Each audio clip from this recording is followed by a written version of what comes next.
Today I wanted to dive into 5 mixing techniques that help with creating a competitive or interesting mix. Let's dive in.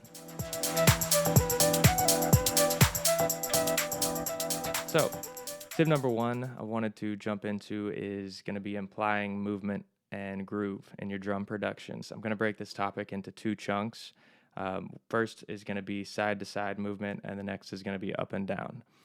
So, to get started on side to side, I want to talk about using accents and panning for implying that side to side movement. So, if we go into our DAW, I've got a simple, just 4 on the floor beat. There we go.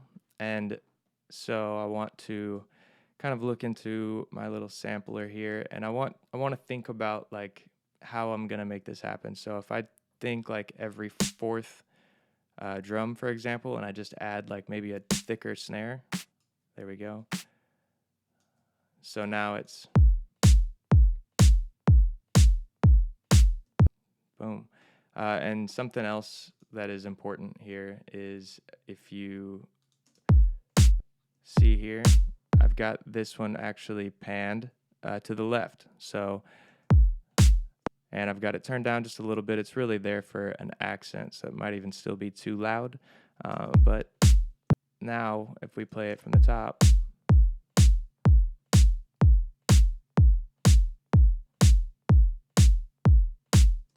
so just very, very subtle there for a moment. So now let's go back into our actual key roll.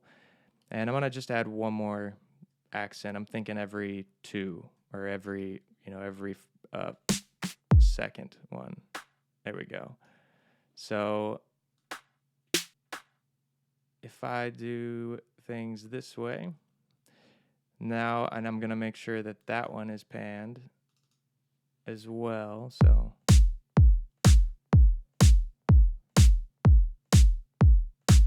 there we go.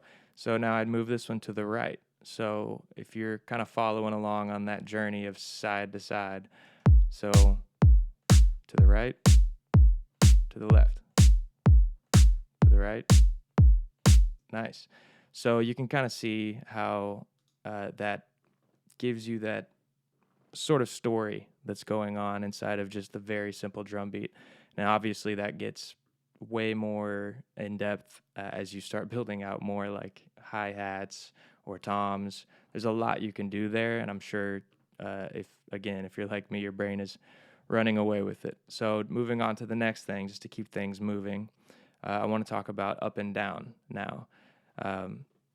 There's something you're going to hear a lot of if you haven't already with electronic music, which is just the term side chaining. It's nothing crazy at all. Most of you have probably already heard about it, or you might even know what I'm getting ready to say. A lot of it is between kick and bass. That's, they keep the same frequencies, and you want to get them out of each other's way. So that's where side chaining is used there. But something else you can do with it is if we go back into the DAW here. So I have created a reverb chain in my return tracks. Anytime you add reverb to anything, you always want to make sure you're careful about which frequencies you introduce to the reverb. It's best to do this before the reverb, just so that these frequencies never ever touch it. There's a lot of different ways you can do this, and depending on what you're using it for, different spectrums that are preferred to keep. But I'm going to go into here. I love FabFilter Pro R. I love the percussion plate. I'm just going to keep the space right around here, and the mix is 100% because we're going to introduce it slowly or lightly and as a send, and then do the rest to taste. But I'm going to put that just on the snare track, and I'll make it loud at first. And I'm going to turn this off. So if we just listen.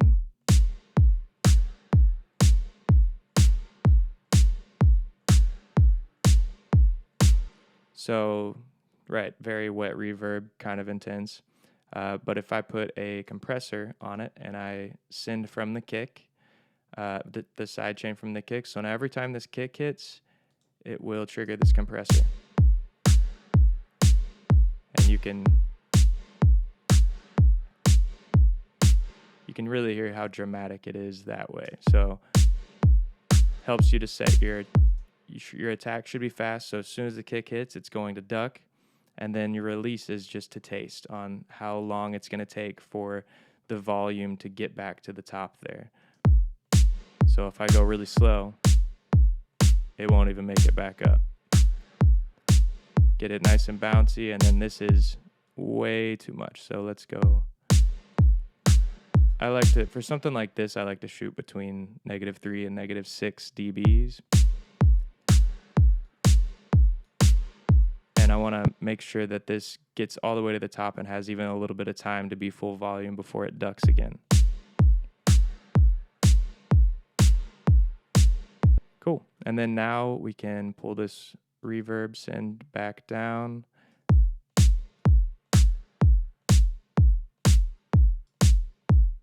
There you go. And now anything that you add this to, whether it's the snare, if you've got toms or whatever, they're all going to fall into this reverb that has much more of this bounce. So you're not only going side to side now, but you're going up and down, and it's kind of teasing people into this dance. Think of your stereo field like you've got your right channel, you've got your left channel, and typically you pan kind of between those like we just were with the drums, like maybe one's over here to the right, one's over here to the left. So that's one way to kind of move things out of each other's way, but there's another way to think of a stereo field, and that's in two channels. So you have your center channel, which is where your kick drum or your snare is going to be, and then you have your right and left, your sides. And I actually didn't know that for a very long time while I was making music, and then somebody told me about it, looked into it. Makes a world of difference, and it gives you a lot more options in terms of ways that you can get something out of something else's way. So I have taken the liberty of going and putting a few more things into this track. So we've got our kick and snare that were here originally.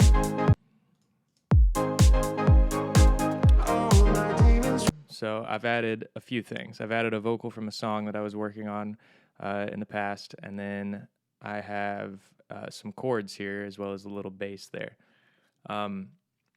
So what I want to do, because if you think about like where these keys are right now, we have the frequency range here of these keys.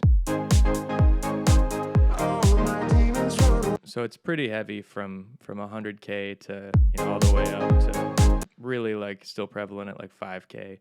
And so the vocal also lives right around there. If we go look at that,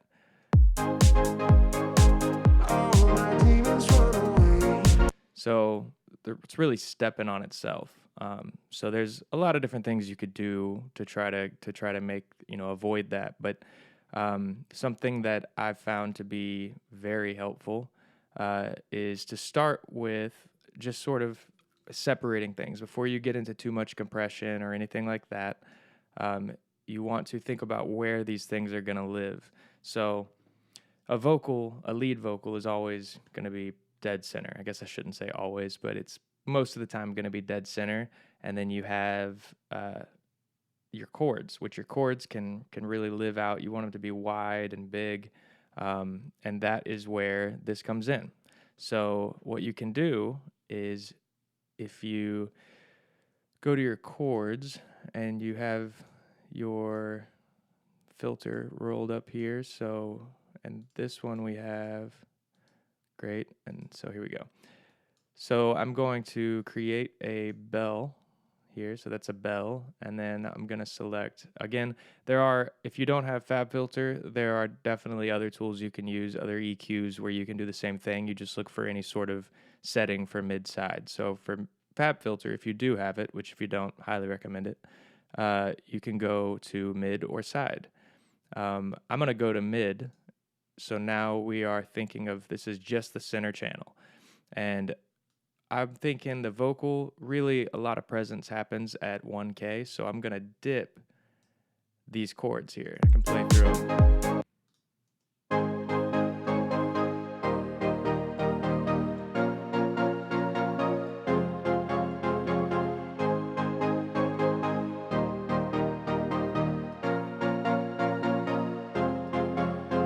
So I'm going to pull this out right at 1K and make sure it's set to the middle field. And then that's where my vocal is going to really pop. And maybe I'll do a couple of places too, so some of the low end can kind of come through as well. I'm going to shoot for like 300 right around here. So if you listen to it, not a ton of change, right? So if I deactivate this,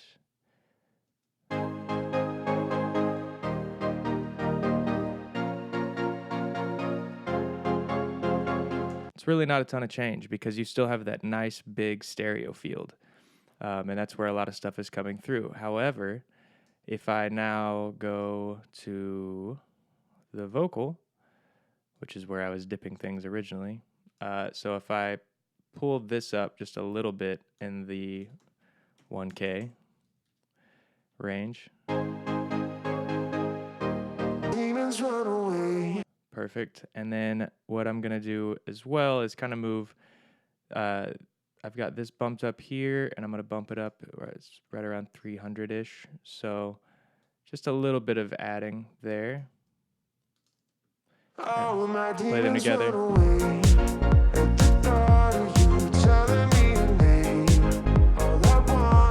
And then if I do it without the mid side, I'm just going to pull the mid side out of these chords.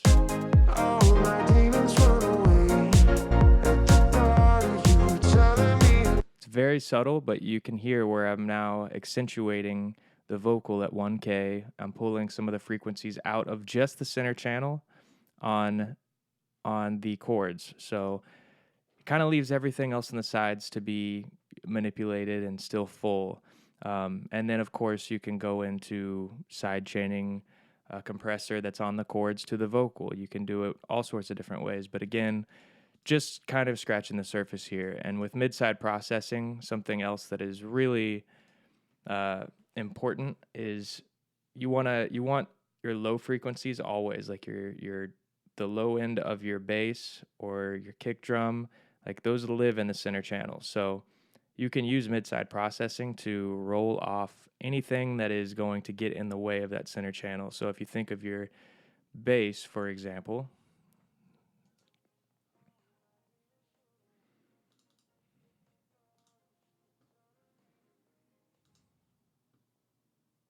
perfect. So I'm going to grab the Pro Q, and this is stuff that's got some processing on it already. And I need to open this up. There we go. So now if I go to add a Pro Q here, I can create a roll off, and I'm going to take the side channels and I'm going to move them out of the low end. So now the bass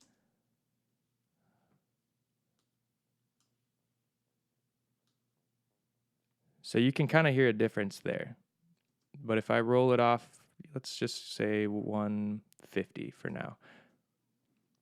So that means all of this stuff that's happening down here is not going to be in the side channels, which is good because that keeps the mud of this low end out of our side channels.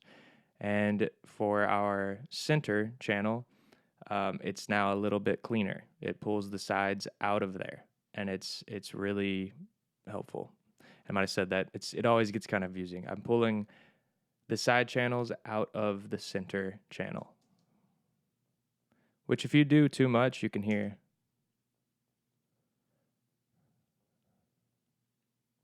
With something like a bass, it's already very central, and then there's a lot of other things you can get into in terms of how to stack basses together and get a wide bass on top, and yeah.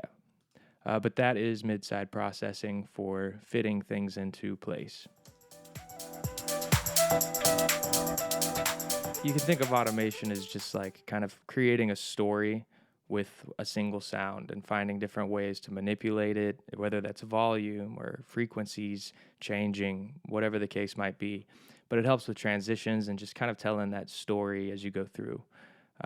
So to jump in here, we've got this beginning beat, and if I were to just let this play the whole time,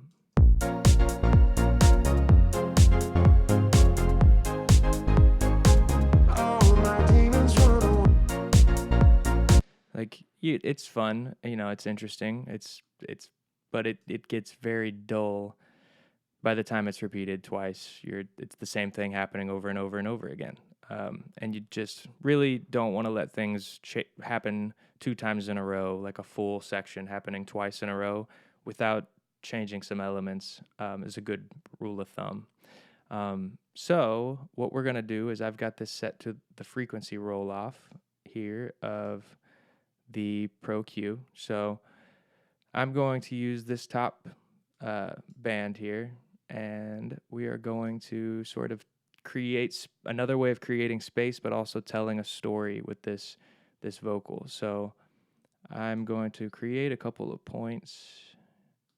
I want this to, about the time it gets to here, it's going to start changing a little bit. So if we were to just start this roll off a little bit, maybe starting here, we'll go down a little bit here.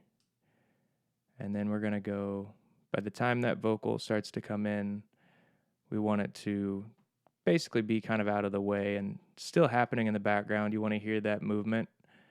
And then as it starts to build, we will start getting more and more of that sound back. So let's just hear what this sounds like from now.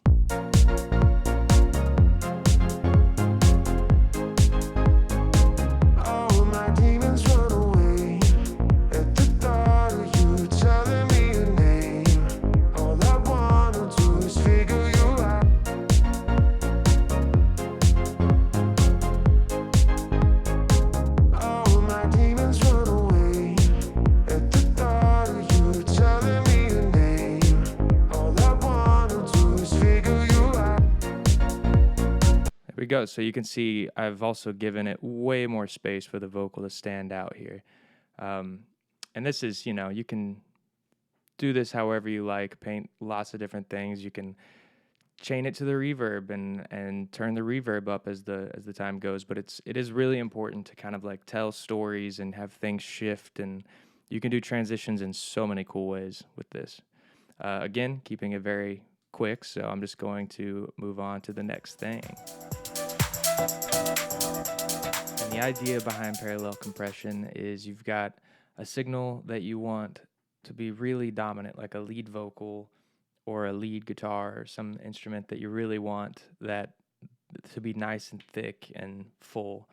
And it's the idea of taking a separate signal, running that same, we're going to use a vocal in this instance. We're going to run it through a bus with a lot of compression on it, and just full wet compression, and we're going to bring that in as a bus on the vocal, so it's going in tandem. So when the vocal happens, the second vocal that's also playing, that is the same vocal, is also happening, but it's highly compressed. And it just kind of makes things juicier, makes them sit better in a mix, and especially as you go on through the rest of the mixing and on to mastering phase, you start to see how much of a difference it really makes in terms of bringing that element to the front. So here we have the vocal from before, and I'm going to mute this. I have my parallel compression chain. I'm just using literally just a compressor. I've got it set to parallel compression. Thanks, guys. And you'll see kind of what's happening here. And it's turned off for now. So what I've done, I've ran it through a bus. I've got this turned up to -10, so without this compressor on, but with the actual bus on.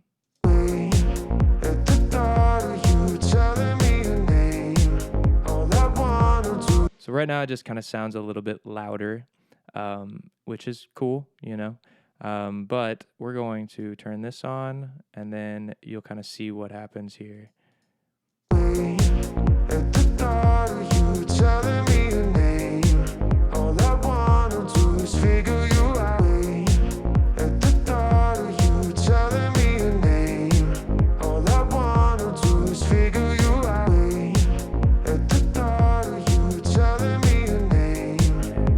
So, it's very subtle, but I'm telling you, as you get further into mixing and mastering, you're going to see how much better things sit and how much more full they are with this little trick added on. And lots of ways to play with it as well. You can make tracks so much more interesting by adding really crazy effects very subtly and kind of giving things more of a flow. So, like, if a song has a particular 16th note stutter in it, and you kind of want to give your vocal that same kind of gloss coat, but you don't obviously want the entire vocal to be in 16th note stutters, you can make a bus, put a stutter on it that's just very subtle and slide it in very, you can even automate that so it gets a little crazier at times, and it just, yeah. So I'll show you how to do that. Let's say this song is going to be similar to that. So what we can do is we've got the vocal, and we'll go ahead and run it through to here just so it's a little more interesting.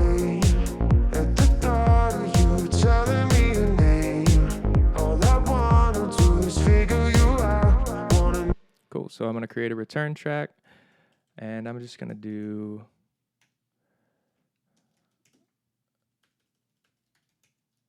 my effect rack, and I want to make it darker with this little toy, give it a little bit of crush, a little bit of crunch, and some darkness, and we'll put the mix about there.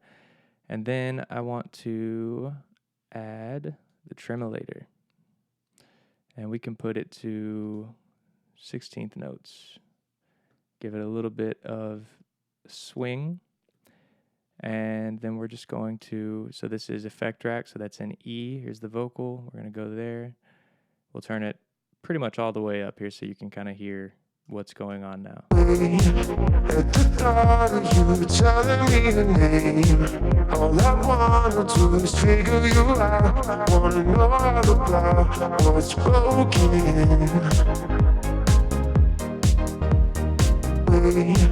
At the thought of you. Perfect. So obviously that's kind of crazy, but if you automate this, or even pull it completely out. At the thought of you telling me the name, all I wanna do is figure you out. I wanna know all about. Great. So now I've got this crazy little effects box I can slide in and out and really bring a lot more interest to what is going on. And you can go as far as adding crystallizers, and let's just throw it all the way to the wet. At the thought of you telling me the name, all I wanna do is figure you out. I wanna know all about what's broken. All the way up. At the thought of you telling me the name, all I wanna do is figure you out. I wanna know all about what's broken. So just some, general ideas of all the things you can do. Filter Freaks, this Sound Toys is another great set of tools that I like to use. But yeah, so again, a lot of this stuff you want to use like really tastefully, subtly, especially as you get to mastering a song. Like something that you felt needed to be a little heavier in the mix is going to be far too loud. And you end up like me on a lot of my songs where I'm like, oh, this sounds so good. And then you get to the end and you're like, what was I thinking? It's so loud, it's stepping on everything else. And you go back and forth and you end up with Demons Mix 42. So, have fun with it. But I would definitely say like learning to use things subtly is kind of key. But yeah. Again, guys, thank you so much for watching. I hope this was helpful. If you want to go into any of these topics, which again, just to kind of go over them again, was just drum movement, up and down movement, side to side movement. We can go way further into a lot of those topics. And then there's also mid-side processing, so ways to pull things, use full use of your stereo spectrum and gives you a lot more options on where to place things without having to take too much of their sonic uh, coherence away. Um, and then side chaining things. So, we did a little bit of side chaining with the reverb, as well as uh, processing chains. So, effect chains, like was the last thing, and then parallel compression. So, again, guys, you can do quite a bit with all of this. Obviously, like there's a lot of different things you can do. My advice would be to turn things all the way up and hear them and really play with them, and then tone it way back. And that's where I feel like you're going to find that sort of happy medium, and you're going to find kind of signature things that you like to do. You know, you can really go a long way with things like the effects chains or different things you want to do parallel compression on. Mid-side processing you'll find will give you so much more depth of field and a lot of really cool ways to sort of place instruments without stepping on each other. And if you want to go over any of these things, like feel free to reach out. Feel free to shoot me a message or just leave a comment and let me know which ones you want to go deeper into. But yeah, thank you guys so much, and see you next time.